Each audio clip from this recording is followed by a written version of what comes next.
Why do all my daughter's friends stop coming over? My daughter is a senior in high school and hasn't had a friend over in 8 months, and I finally found out why. Helen used to have friends over constantly. Study groups, movie nights, sleepovers every weekend. Then one day her best friend Adriana stopped coming over. When I asked Helen about it, she just shrugged. We're not really friends anymore. She wouldn't say why. I ran into Adriana's mom at the grocery store a few weeks later. I asked if the girls had a falling out. She gave me an odd look. Adriana just said she doesn't feel comfortable at your house anymore. I figured Helen would know why. I asked Helen that night. She looked confused. I have no idea. She just stopped texting me back. The next friend was Mackenzie. She'd been coming over for group study sessions for AP chemistry. Bubbly, outgoing, always joking with my husband Andrew about sports. Then she stopped showing up. Helen said Mackenzie switched study groups. She said she focuses better at the library. When I mentioned it to Andrew, he shrugged. Teenagers are dramatic. She probably got offended by something small. Then Jada. 2 visits, then nothing. Helen said she didn't know why. Then Taylor. This one hurt because they'd been close since freshman year. Taylor's mom actually called me. I don't know what happened, but Taylor refuses to come to your house anymore. She won't tell me why, but she got really upset when I pushed. I asked Andrew if he'd noticed anything strange. He shrugged again. Maybe Helen's going through a phase. Girls that age can be moody. Brianna was the most confident of all Helen's friends.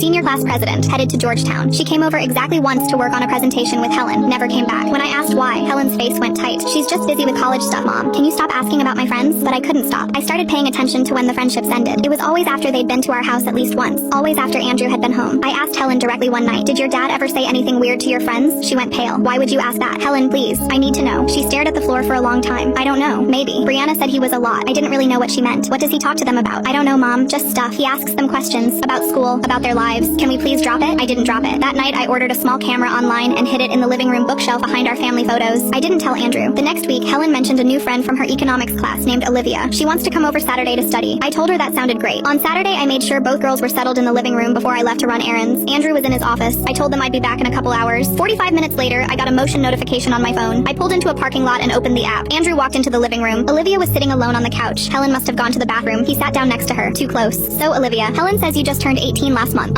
Yeah, last one of your friends, huh? You look older than 18. That's a compliment, by the way. You should take it. She shifted away from him slightly. He moved closer. You're very pretty. I'm sure the boys at school tell you that all the time. Do you have a boyfriend? I should probably go find Helen. She'll be back in a minute. Relax. I'm just making conversation. He put his hand on her knee. She froze. You don't have to be nervous around me. I'm one of the good ones. Ask anyone. I watched Olivia's face through the screen. The tight smile. The way her eyes darted toward the hallway. The way she didn't know how to leave without making it weird. The same expression Adriana must have had. And Mackenzie. And Jada. And Taylor. And Brianna. I called a divorce lawyer that night and sent her the footage. Andrew was served papers the following week. 4 of the girls have agreed to testify.